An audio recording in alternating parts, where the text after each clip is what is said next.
2, 1, 0. Deep sleep. That is basically how you would normally put someone into hypnosis. Um, there is a study for hypnosis. I studied at HMI, Hypnotherapy Motivational Institute in California. I studied there for 1 year under Dr. Kaplan, who is foremost psychologist and hypnotherapist. A lot of people think of hypnosis, they think of the stage hypnotist, which does these far out things. Somebody like Anthony Robbins in the movie Shallow Hal or something like that. Really, hypnosis is basically just overloading the conscious mind to get your conscious to revert to your subconscious mind. And you can go in varying levels with that depending on a person's personality type and things. There are many factors that are involved in that. But basically, and I can do other videos if anybody is interested in this sort of thing and would like other videos. I can certainly do more videos. But for now, I would just like to focus on what the church does to put you basically into a state of hypnosis. And they overload you. First of all, if you walk into a church building, you'll see the environment. Okay, one prime example for environment to be used for hypnosis is you walk into any casino, and the more patterns that you have in the carpet, patterns on the walls, sparkly shiny stuff, bells and whistles going off, various things like that, the more it makes your conscious mind revert towards your subconscious, because it's getting overloaded with too much information. So your conscious mind knows every detail of everything that your eyes, your ears, all your senses are taking in. Your mind knows all of that. You don't keep it all in your conscious mind. A person would go crazy if they did. That's partly what sleep is for. That's why we sleep. During our sleeping time, we sort out in our mind what we can keep in our conscious mind and what stays in the subconscious. Okay, so in a church, the first thing is environment. A lot of times you'll go in, there'll be stained glass windows, there'll be things in there to start to overload your senses. The next thing is kind of a power play control thing.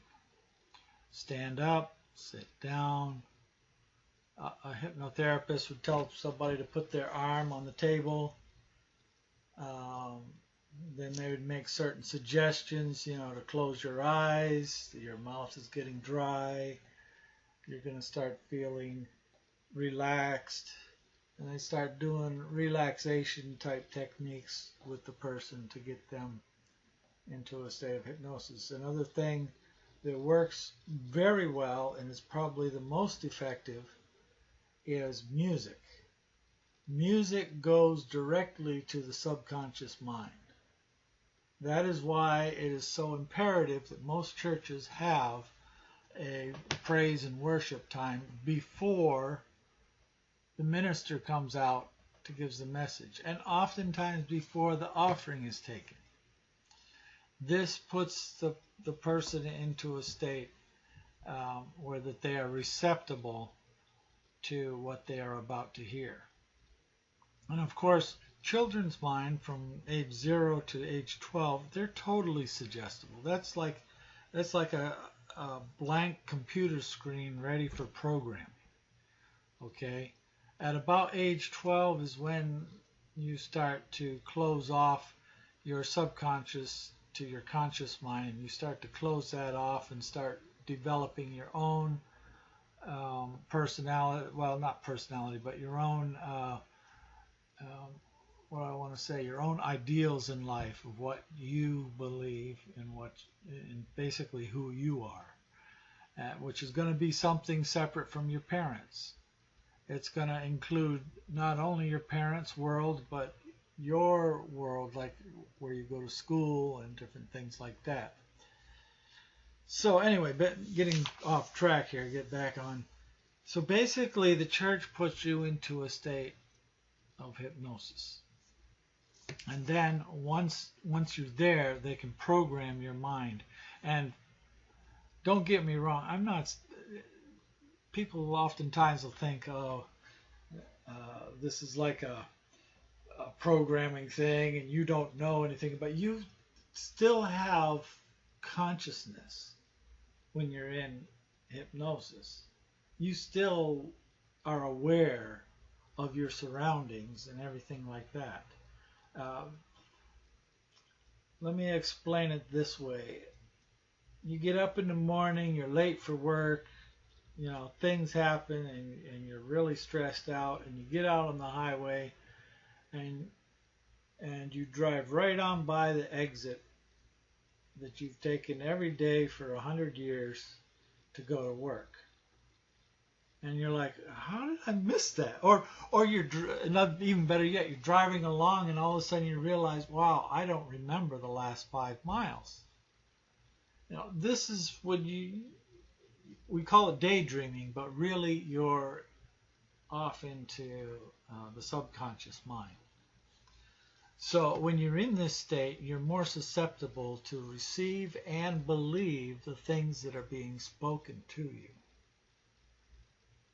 And they get anchored deeper into your subconscious. Things that are anchored deeply in your subconscious are hard to get rid of without some therapy, basically. What I have found to be very good therapy, and I appreciate the YouTube community for this, is the constant listening to other people's videos, hearing the debates, things like the Thinking Atheist is a very good one. I listen to almost all of his podcasts, and various other ones. It helps to reinforce what you are realizing. And also, when you are